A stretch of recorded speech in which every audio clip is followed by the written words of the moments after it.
orang-orang itu kan tolol. Ya sudah, mau diapain? Kita sama orang tolol itu kan ya, bicaranya nggak bisa seperti anak-anak. Makanya saya bolak-balik bilang kepada pemerintah, tangkap itu Habib Rizik, selesai. Bolak-balik ya dia lagi.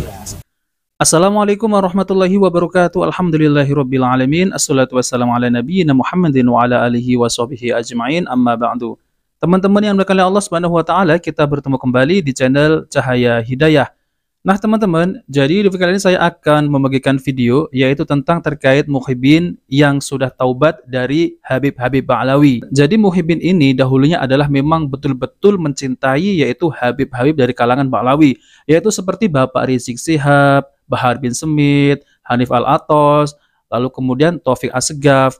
Nah, maka dari itu ya, sekarang mereka ini sudah tahu, oh ternyata seperti ini ya, yang mengklaim bahwasanya mereka ini adalah cucu Nabi Shallallahu Alaihi Wasallam. Ternyata akhlaknya sangat jauh sekali ketika mereka ini berceramah ngawur, dan banyak lagi yaitu tentang terkait masalah mereka ini sering ya mencaci maki, menghina pemerintah.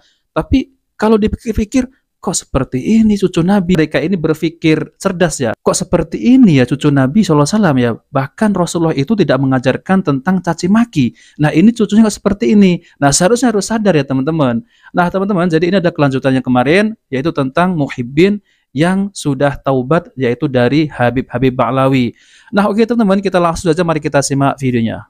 Ada ini tokoh-tokoh berkata seperti itu.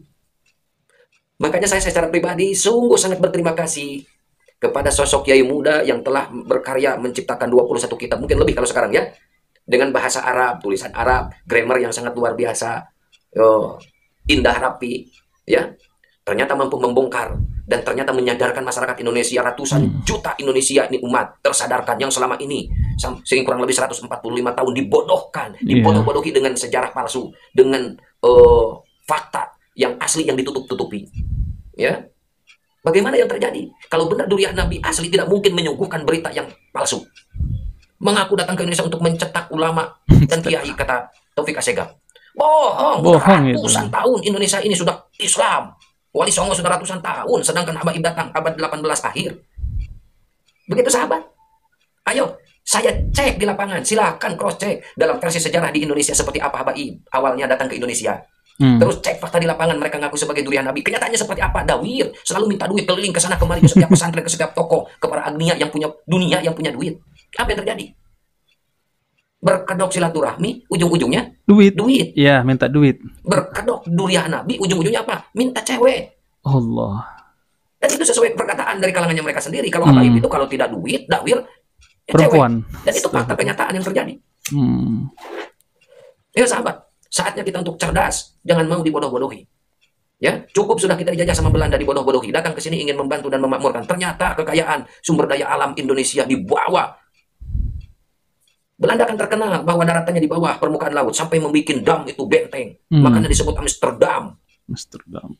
Itu bisa membangun karena bisa menjajah Indonesia, membodoh-bodohi.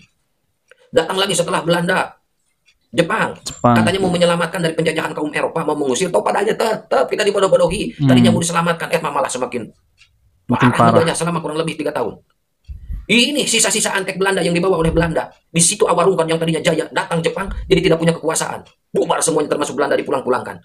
Setelah Jepang pulang, ya Indonesia merdeka, masih dibawa jumawanya, kelas-kelasnya, kasta-kastanya masih dibawa, masih dipakai. Sampai ketua PBNU nih akhir-akhir ini bilang bahwa mereka orang Arab, sisa-sisa yang dibawa oleh Belanda jadi antek-anteknya, masih mempertahankan tuh kasta-kasta. Jumawa, arogan, sombongnya naudzubillahi min dzalik. Kok durian Nabi seperti itu kan mustahil, gak masuk akal. Ya. Belajar sama Habib yang bodoh, yang yakin lebih utama daripada belajar sama kiai 70 kiai yang Habib. Itu kan pembodohan namanya. Telapak kaki Habib yang kotor maksiat zina, mabuk sekalipun lebih mulia telapak kaki Habib daripada kepala kiai yang pakai sorban. Itu kan penghinaan. Para muhibin, gurumu dihina, gurumu dilecehkan, gurumu direndahkan. Kau bisa ngaji, kau bisa tahu Islam, kau tahu agama dari guru-gurumu, ini ulama-ulama pribumi. Kau diam saja, gurumu dihina, dilecehkan, direndahkan. Kau diam saja, malah membela mati-matian imigran Yaman yang dibawa oleh Belanda yang terlibat dalam penindasan kepada pribumi. Lihat fakta sejarah, kitabnya ada dan sudah beredar, Utsman bin Yahya, halaman 21-24. Silakan baca, buka. Betapa sadisnya fatwa Utsman bin Yahya. kaum Toriko dan Sufi itu sesat, para pejuang yang memberontak ke Belanda itu bukan jihad, itu bagaimana? Masa durian Nabi seperti itu malah merugikan umat Islam? Yang notabene kalau benar sebagai durian Nabi, masa merugikan umatnya, datuknya sendiri? Mustahil, ini akal bisa menerima kejadian dan fakta seperti itu. Ini menunjukkan hakikatnya sebenarnya mereka bukan durian Nabi. Atas dasar itu saya bisa tobat, alhamdulillah. Alhamdulillah. Seperti itu. Berapa ribu pesantren saat sekarang yang terbebas dari dawir, yang ternyata setiap hari, setiap minggu datang berbondong-bondong minta duit. Dan alhamdulillah saat sekarang barokah Kiai Imad. Makasih Kiai Imad, semoga panjang umur, tambah berkah, terus berjuang dengan laskar sabilillah dan perjuangan Wali Songo Indonesia untuk selalu mencerdaskan umat dari pembodohan-pembodohan, dari feodalisme yang berkedok agama, dari penjajahan yang berkedok duriah, dari penjajahan yang berkedok muhibin, padahal itu sebagai budak-budaknya. Kenapa dikatakan budak-budak? Silakan cek fakta kenyataan yang di lapangan. Iya, betul. Kedoknya muhibin, hakikatnya adalah budak. Mereka harus menyiapkan segala sesuatu yang dibutuhkan oleh habaib. Saya berbicara sama oknum nih ya, oknum Habib. Karena memang tidak semua Habib yang seperti itu. Memang betul. Tapi sayangnya Habib-Habib yang baik diam saja, tidak ikut terlibat mencerdaskan kaumnya. Seolah-olah dibiarkan. Coba muncul ke permukaan, tunjukkan niat baik. Ini kan enggak, malah seolah-olah dibela. Seolah-olah ya, seolah-olah. Mohon maaf kalau salah. Hanya ada beberapa Habib yang sepuh tuh, nggak tahu di mana, nggak tahu NTB atau nggak tahu di mana. Itu mengkritik Hanif Alatos, mengkritik Bahar. Rizik kan nggak dikritik. Taufik Segaf nggak dikritik. Novel tuh di Solo nggak dikritik, ya. Siapa itu yang bilang Habib Rizik gurunya NU? Oh, nggak dikritik. Itu. Terus Habib-Habib yang baik, yang alim, yang mengerti tentang ilmu, kenapa diam saja? Bersuara dong.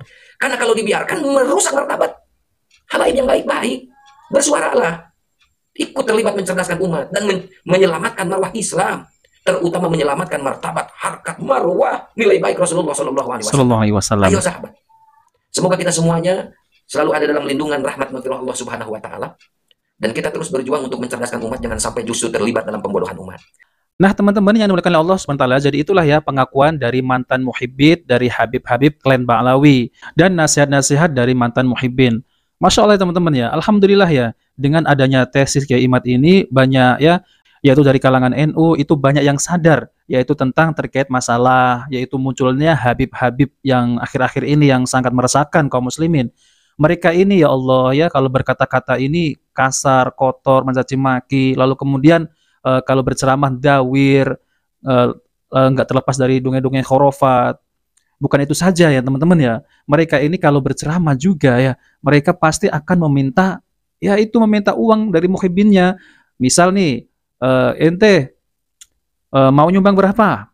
Ini mau ada perayaan Maulid Nabi, 100 juta, 50 juta, 25 juta. Nah, ketika muhibbinnya bilang gini, ya 25-an. Oh, berarti 50 juta. Itu seakan-akan dipaksa gitu, teman-teman. Nah, seperti itu teman-teman, mereka ini hidupnya kaya raya. Ya, itu hasil minta-minta ya.